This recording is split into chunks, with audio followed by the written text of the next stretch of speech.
Hermes, buen mediodía, buen mediodía.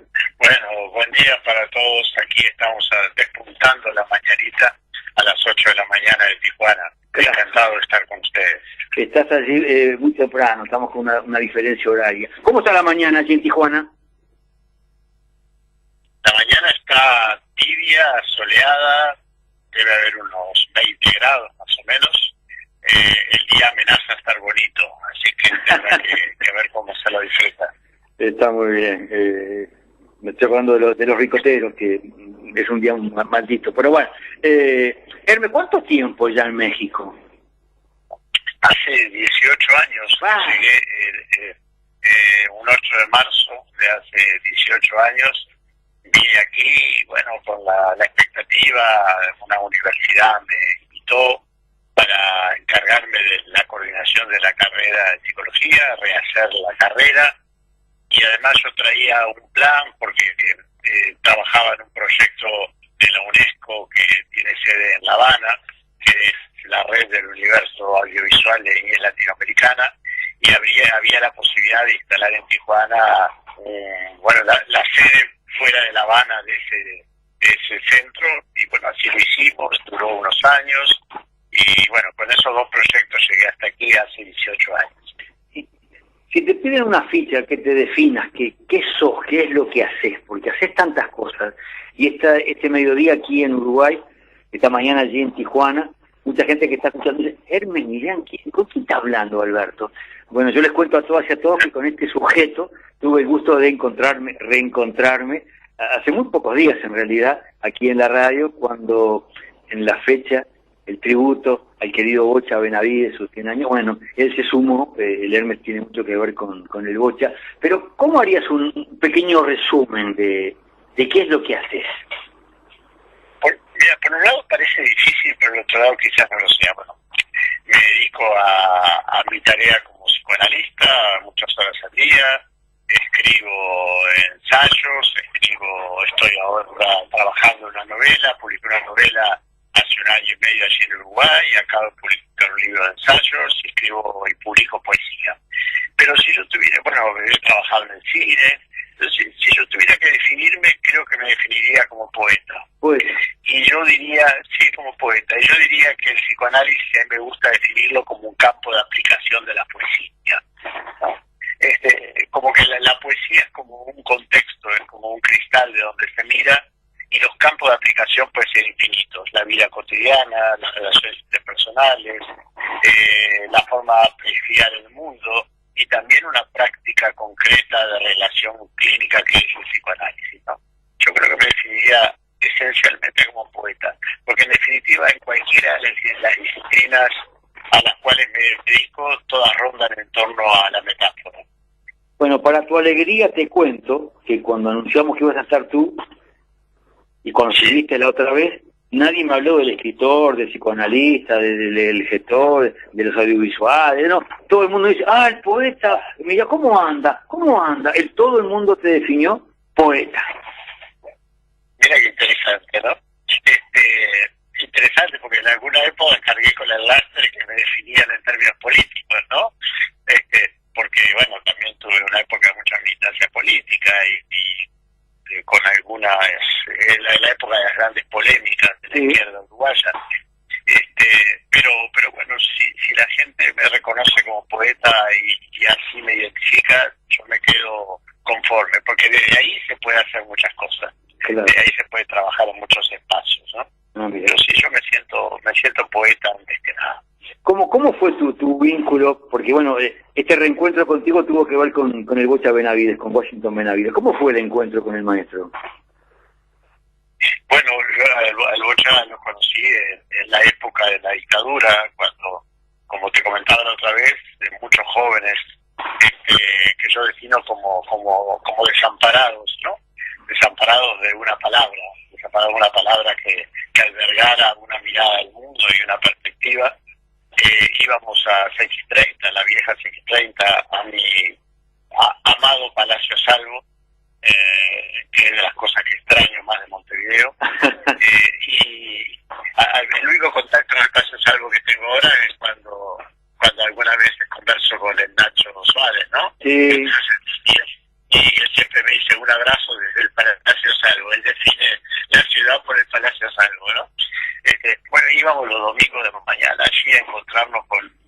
bocha y escuchábamos lo que él pasaba y él salía, era una cosa muy mágica, no esperábamos que se abriera la puerta de la cabina y saliera al corredor a contarnos qué onda con ese tema que acababa de poner, o si habíamos leído tal libro, o nos hacía alguna cita erudita, como él dice en uno de esos textos, ¿no? Y nos inquietaba, básicamente nos inquietaba y nos hacía sentir perteneciente a algo, ¿no? A una cosa que no era una institución, que no era un grupo, que no era un espacio orgánico de ningún tipo, que estaba atravesado por la necesidad y el deseo de encontrar una palabra que sirviera de referencia, y encontrar desde la música y de la poesía una forma válida para interpretar el mundo y decir, como en aquel canto popular, ¿no?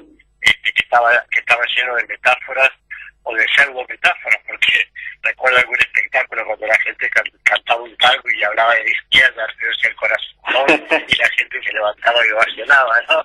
Esa especie de cosas que son metáforas de una metáfora, ¿no?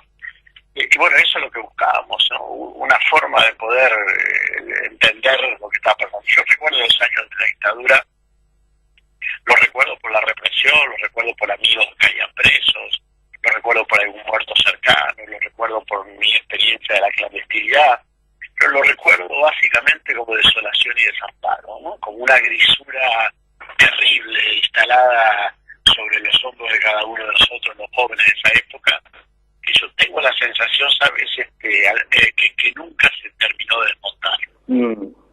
Que el gran daño histórico de la dictadura, más allá del vaciamiento económico del país, ¿no?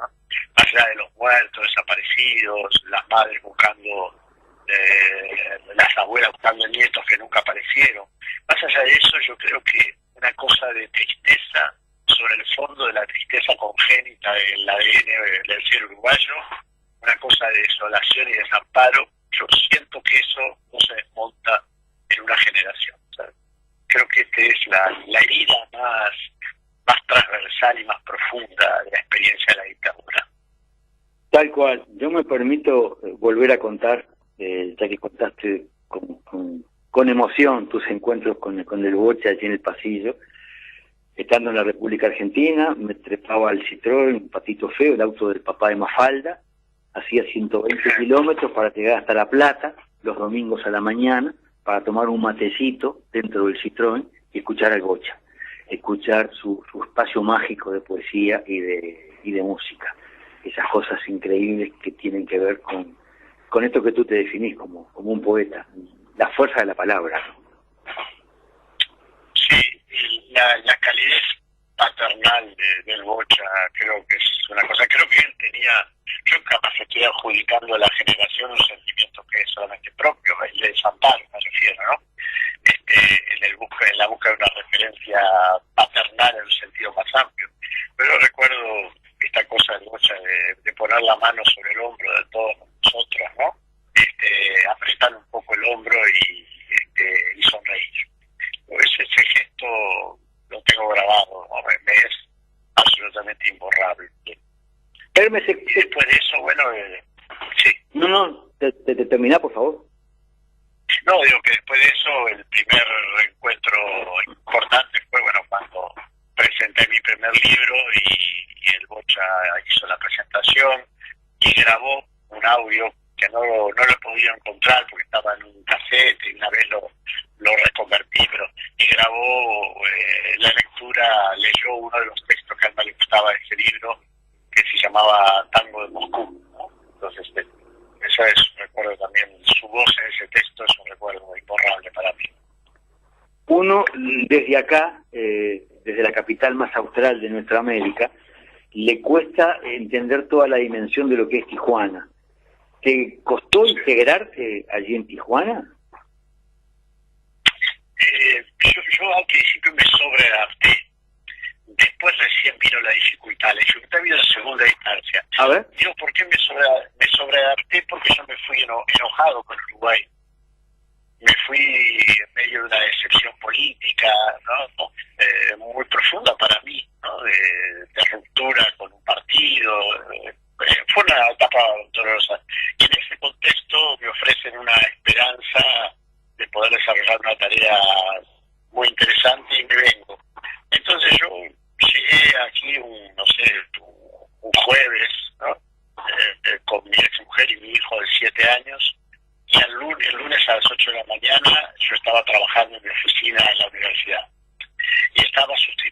cambiando radicalmente el vos por el tú.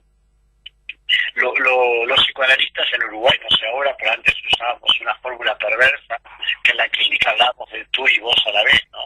Le decíamos al paciente, tú tenés que entender, tú podés hacer tal cosa, o como porque el vos nos parecía demasiado coloquial, y entonces mezclamos la conjugación del verbo en vos con el tú. Y yo llegué acá y empecé a hablar de tú las 24 horas del día sin ningún esfuerzo. Y pude rescatar el vos años después. Ahora, cuando estoy en mi casa con mi mujer que es mexicana, hablo de vos, a los mexicanos les hablo de tú y de vos, en las clases hablo de tú, pero recuperé el vos con el tiempo, por lo cual digo que el conflicto de no pertenecer a ningún lado, que es el esencial del cual creo que no hay salida, vino después. Primero hubo una sola adaptación. Yo empecé a trabajar muchísimo el primer día. México tiene una cosa que es triste para ellos y que a veces tiene ventajas para los extranjeros, que es la maldición de Malinche, ¿no? Donde todo extranjero es visto con expectativa y eso facilita muchas cosas, con respeto y admiración. Después hay que sostener, porque si uno no sostiene la admiración, después viene, como dicen acá, el chingadazo, ¿no? El derrumbe. Pero en principio facilita mucho las cosas. Los mexicanos con su cariño y con su predisposición por esta misma cosa triste que es la maldición de Malinche, ¿no? ¿Cómo es Tijuana? Un lugar del que tenemos referencias cada tanto casi épicas, de leyendas, de horror, de mitos urbanos. ¿Cómo es Tijuana en la visión de un uruguayo poeta? Tijuana, para ubicarla primero en rasgos más o menos objetivos, es la tercera o cuarta ciudad del país de México en tamaño, ¿no? No es en el contexto de México no es un pueblito, quiero decir. Es la ciudad más grande de México, obviamente, después está Guadalajara, después está Monterrey, y después está Ciudad Juárez, que es la otra frontera, y Tijuana, alternándose porque tiene una cifra oficial de habitantes y una extraoficial que casi lo duplica, ¿no? Por la migración permanente, la gente que espera para cruzar, etcétera. Es una ciudad que está sobre la frontera con Estados Unidos. Bueno, por lo tanto, antes del coronavirus, la gente cruzaba todos los días a hacer mandados, a cargar gasolina, los domingos a pasear por los parques de San Diego, etcétera. Es la frontera más transitada del mundo en épocas anteriores al coronavirus, ¿no? Y es una ciudad sin historia. No tiene un zócalo con la iglesia y la casa de gobierno, como tienen las demás ciudades y pueblos de México. Tiene una estructura de centros comerciales abiertos al estilo americano, ¿no? No tiene un centro propiamente dicho para caminar. Es una ciudad donde no se puede caminar, todo se hace en auto. Pero es una ciudad fermental en el sentido cultural. Hay un movimiento underground, musical, poético, de videastas, muy fuerte, con un intercambio muy fluido con los sectores más alternativos de Estados Unidos, con una incorporación de alta tecnología por ese intercambio, por gente que estudia cine y después va a trabajar en publicidad o en producción audiovisual diversa a San Diego o a Los Ángeles. Está muy cerca de Los Ángeles también, a 2 horas y media de auto. Entonces es una ciudad marcada por las contradicciones, donde tiene todos los problemas de México, ¿no? Y la proximidad con Estados Unidos que aumenta esos problemas y oculta otros. Por ejemplo, el tema de que la gente de Centroamérica que entra por la frontera sur de México y sobrevive a la muerte en ese cruce terrible, ¿no? Con los maras, ¿no? Y llega a Tijuana, se queda en Tijuana esperando la oportunidad de entrar clandestinamente, saltar el mundo a Estados Unidos. Entonces es una ciudad con un movimiento, de pronto se llena de haitianos, de repente se llena de salvadoreños, de pronto se llena de hondureños, de pronto aparece en la cocina de Tijuana comida haitiana, porque los haitianos se fueron quedando, ¿no? Claro. Y aparecen cocineros haitianos contratados que incluyen un plato tradicional haitiano a la comida mexicana de todos los días. Es una ciudad es una ciudad a la cual he aprendido a querer profundamente. ¿Y cuál es tu visión, estando allí, de este fenómeno que momentáneamente trascendió en los medios de desinformación, esos 14.000 niños que están de tu lado esperando para pasar del otro lado? La frontera está, esa información es de todos los días. La frontera es una tragedia en ese sentido, ¿no? Todos los días está gente esperando para cruzar. Hay una especie de río seco que se llama El Gordo, donde están los consumidores de cristal y los sectores de explotación de todo tipo, y ahí en la calle están esperando para saltar y saltar una vez y otra vez, gente que viene de todo el país y viene de Centroamérica. Entonces esto de los niños está en el contexto de esa tragedia en la frontera. Y esa tragedia en la frontera, lo más terrible es que no conoce de bandera política en cuanto a Estados Unidos, me refiero, ¿no? Estados Unidos ha sido terriblemente cruel con demócratas y con republicanos. Ha sido terriblemente cruel estando Obama o estando Trump. Yo diría que Trump ha hecho algunas cosas macabras, pero en el contexto general no hay diferencia. No hay diferencia entre Obama, Trump y ahora con Biden, ¿no? La situación es trágica. Los presidentes norteamericanos intentan saldar cuentas con los latinos para conseguir votos, pero después terminan saldando cuentas con los grandes poderes que quieran regular la mano de obra gratuita, y cuando es excesiva o cuando atenta contra la inclusión de la desocupación de Estados Unidos, se ponen fuertes con los mexicanos y los inmigrantes, los humillan, los maltratan, los expulsan, etcétera, ¿no? La frontera está marcada por esta tragedia todos los días del año, con cualquier partido. Paradójicamente, yo diría que en términos numéricos, la situación de los mexicanos ha sido más cruel con Obama. Sin duda alguna, ¿no? Obama ha sido el presidente que ha expulsado más mexicanos en toda la historia. Entonces, ¿por qué te parece eso?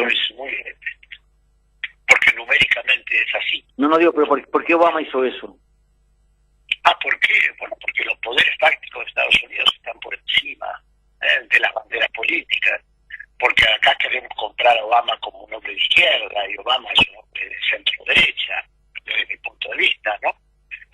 Con algunas políticas sociales que de alguna forma ablandan y confirman y reafirman el sistema. Ese es mi punto de vista. Bueno, esto acá se discute mucho porque la gente está embanderada con el Partido Demócrata, en la frontera al lado acá, y los intelectuales, y creen que con el triunfo del Partido Demócrata viene una época de trato equitativo de Estados Unidos y México, y eso nunca sucede, nunca termina de suceder. ¿Y qué sucede con el gobierno actual de México? ¿Cómo lo ves tú? Yo creo que hay que ver el gobierno de México en función de las limitaciones que tiene, digo, por su posición ideológica, y hay que verlo en función de las limitaciones que tiene por haber encontrado un México destruido. El gobierno de México no es un gobierno de partido, ¿no? Es un gobierno de personas. Este es un elemento de contexto, yo creo que imprescindible. Mucha gente que votó a López Obrador, yo si pudiera votar, lo hubiera votado, no es gente de Morena, que es el partido de López Obrador, ¿no? Movimiento de Regeneración Nacional, Morena. Morena es un partido atravesado por cruzado por los expriistas, con elementos de corrupción y lucha interna muy fuertes, como cualquier otro partido mexicano. Pero López Obrador es un fenómeno particular, ¿no? Ha logrado crear en su entorno una mística, y yo creo que para quien no tenía demasiadas expectativas, como es mi caso en términos ideológicos, ha hecho un buen gobierno hasta ahora. Esa es mi valoración, ¿no? Y bueno, sigue teniendo al tiempo que lleva de mandato el apoyo más grande de las últimas décadas a un presidente. No se ha derrumbado ese apoyo. Se ha derrumbado curiosamente el apoyo de los intelectuales. Los intelectuales mexicanos, muchos de los cuales vivieron prendidos de la teta del PRI durante años, públicas que se pasaron a López Obrador como una manera como para utilizarlo de emblema contestatario. Luego se han decepcionado rápidamente de López Obrador y han vuelto a una tercera posición apartidaria que coincide siempre con los planteos de la derecha. Esas son las peculiaridades del proceso político mexicano desde mi punto de vista, ¿no? Pero bueno, aquí en el estado de California va a volver a ganar el partido del López Obrador, a nivel nacional seguramente también, va a depender de quién sea su sustituto, pero bueno, pero los hombres que se vislumbran por ahora tienen gran apoyo y les va a heredar, ¿no?, su mística. Por ahora les va a heredar su mística al López Obrador. Ver esto como proceso histórico ya es más difícil, ¿no? Verlo más allá de López Obrador es mucho más difícil. Te cuento que hay 3 cosas de López Obrador que me llamaron mucho la atención. Uno, verlo en ese video que circuló en un momento donde estaba junto a su mujer y ella cantaba la canción de Silvio Rodríguez, El Renegado, esa reafirmación de que va a morir como ha vivido. Otra es cuando vendió la casa presidencial, permitió que la gente entrara a un lugar que era reservado para los sectores más poderosos. Y otra que generara todos los días una conferencia de prensa dando la cara y respondiendo todo tipo de preguntas. Sí, yo creo que en ese sentido es irreprochable. La mujer de López Obrador es una doctora en historia, es una intelectual con una producción académica anterior a ser primera dama, se sostiene por sí misma, ha sido criticada por haber liderado ese documento que luego López Obrador presentó al Papa pidiendo que la Iglesia Católica pidiera disculpas a los pueblos originarios latinoamericanos. Ella es una intelectual con historia, con producción y con personalidad. Bueno, si comparamos a la Gaviota, que era la primera dama del presidente del PRI, ¿no? Actriz de telenovela, casamiento aparentemente de acuerdo, cada cual con sus amantes, de acuerdo para ser presidente. Bueno, si comparamos a la Gaviota con la primera dama actual, hay diferencia abismal. Por otro lado, esto de las conferencias de prensa todas las mañanas, a las 6 de la mañana, 7 de la mañana, bueno, responde y cuestiona a los periodistas, ¿no? Y los periodistas están enojados siempre porque dice que nombra, dice como dijo fulano, cuando fulano dijo tal cosa y mintió y después tuvo que referir, lo nombra, ¿no? Y lo considera esto un acoso a la prensa. Y lo de la Casa de Gobierno abierta al público, esto es muy interesante porque los intelectuales de izquierda viven pidiendo un gobierno de cara al pueblo, pero a las señales concretas las llaman populismo y demagogia. Entonces, ¿cómo se podría hacer un proceso sin señales? Si las señales son siempre acusadas de populismo y demagogia, ¿no? Entonces, los intelectuales, digo, estos sobre todo que han vivido de las subvenciones del PRI durante toda la vida, ¿no? Son un termómetro a veces que marca la temperatura contraria a como siente la gente. La gente, claro, López Obrador tiene la oposición más cruel, dura y militante que cualquier gobierno ha tenido, ¿no? La prensa o las redes, desde las minorías que se expresan allí, están permanentemente hablando de viejo estúpido, ridiculizándolo, porque no habla fluidamente, porque se traba. Pero cuando López Obrador se traba, pueden pasar dos cosas: que se trabe y pueda asumir a riesgo el ridículo, o que esté pensando un chiste macabro que luego termina convirtiéndose en evento político. Por ejemplo, el líder de la derecha en las últimas elecciones, del PAN, Partido de Acción Nacional, se llama Ricardo Anaya. Entonces, en un debate presidencial, mencionando, alineando un personaje de historieta que yo no conocía, le dice, como dijo Ricky Canallín, le dice a Ricardo Anaya, Ricky Canallín, en un debate. Y esto lo marcan toda la campaña, el tipo queda, toda la gente le habla, le dice a Ricky Canallín. Y le inhabilita su discurso. Yo no sé si esto los asesores tenían preparado preparado para que lo dijera en algún momento, o si es una ocurrencia del preservador. Pero lo dice, yo diría, lo dice de una manera tan ajena a la normativa discursiva del discurso político tradicional, que aunque esté programado, tiene que ver con él, tiene que ver con su perfil, ¿no? Entonces, tiene hechos en las polémicas que se dan en las mesas, en las conferencias de prensa, entabla discusiones con los periodistas en términos de un código que no es el código de las relaciones políticas, ¿no? Y eso es muy removedor, creo que para la realidad nacional. ¿Hay otros uruguayos en Tijuana, Hermes? ¿O estás solo ahí? Hay alguno, está, no sé si vos te acordás de él, el padre Popelka. Sí, claro. El padre Popelka vivía acá en Tijuana. Ah, está ahí Popelka, mirá. Sí. Ha estado en la rueda en más de una oportunidad, Popelka. Ajá, bueno, otro cura que era el grupo de él, que se llama Ignacio, creo, y otro que murió. Pero yo no tengo mucho contacto con él porque él se vincula con los católicos, nada más. hace carnes asados solo para la congregación, ¿no? Pero lo he visto alguna vez, hemos coincidido en alguna radio, en algún evento. Y después hay un grupito pequeño de uruguayos, algunos que hace muchos años que están, otros menos. Hay un uruguayo que prepara, que es chef y hace alfajores y hace bizcochos uruguayos, bueno, y le compro, me lleva de regalo.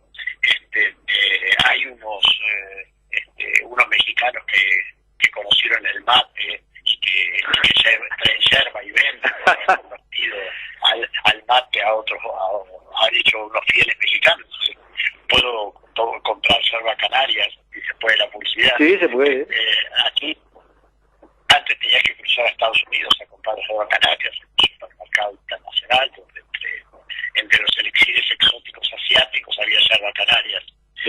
Pero ahora llamo por teléfono a estos distribuidores que se llaman Baja Mate, Baja por Baja California, y me traen a mi casa la yerba mate, nos encontramos en la esquina y hacen el intercambio, y se tratara de que estuviéramos intercambiando algo ilegal, ¿no?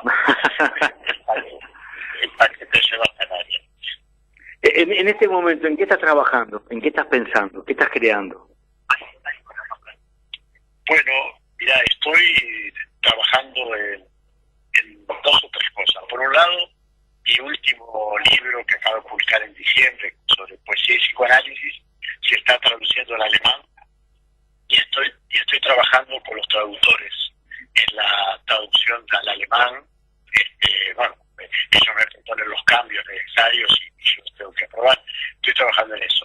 Terminé de revisar el poemario donde está el poema de Bocha, que son los tangos de MJ, y va a entrar en imprenta en unos días. Estoy trabajando sobre una novela que hice primero como guión cinematográfico y ahora lo estoy trabajando como novela, que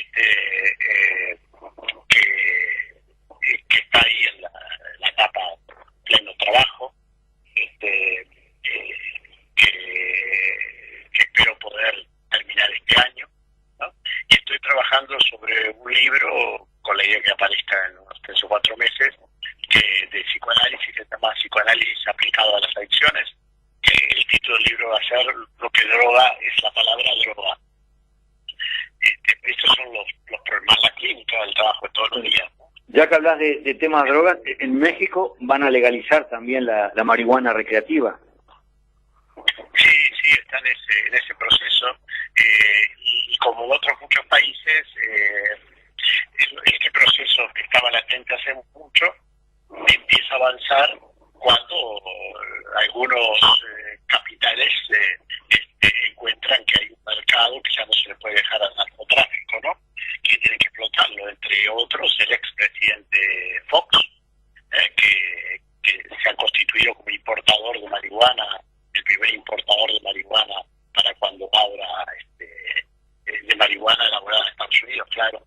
Entonces, muchos sectores de la derecha ahora se suman al discurso legalizador, coincidiendo con los que habíamos venido sosteniendo esto hace muchísimo tiempo desde el ángulo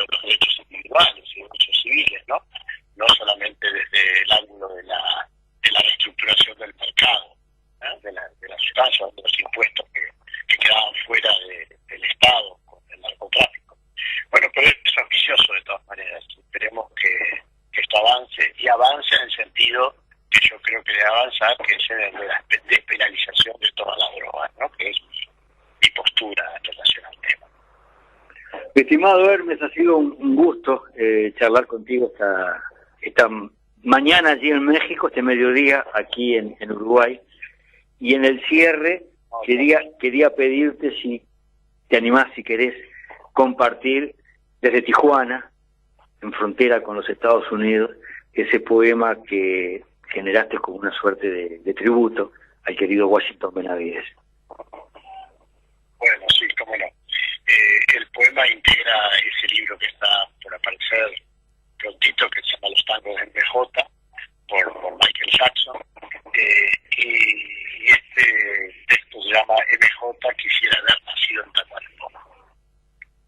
Dice: quisiera hacer un libro en llamas, decía MJ, que mi lomo arda en letras doradas, que los puntos se vuelvan brotes de soya resplandeciente, los subrayados escalones de pura fragua, que la goma que pega las hojas se derrita y caiga con el movimiento cerrado en mis caderas, que las gotas de lava sin aroma alimenten el fuego y vuelva a quemarse sin tregua y sin asco.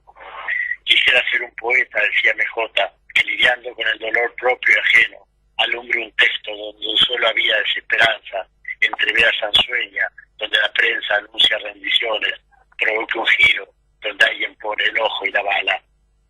Quisiera haber nacido en Tacuarembó, decía MJ, hacer de mi vientre una perillanura, donde la marca del esforzado bailar se abra como la que cuenca del Caraguatá. Haber nacido allí, digo, para que mi espalda tacuara soporte el pie deslizando su botín y pinte el aire como una vieja casa de San Gregorio de Polanco.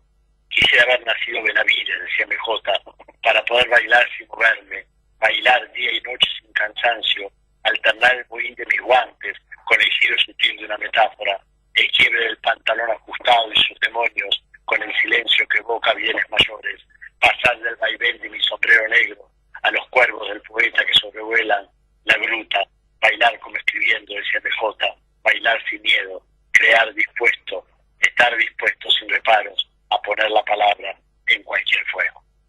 Muy bueno. Este es el... Sí, muy bueno. Te agradezco mucho, que tengas buena jornada. No, gracias a vos. Les mando a todos un enorme abrazo con la nostalgia y el deseo de estar pronto por allí.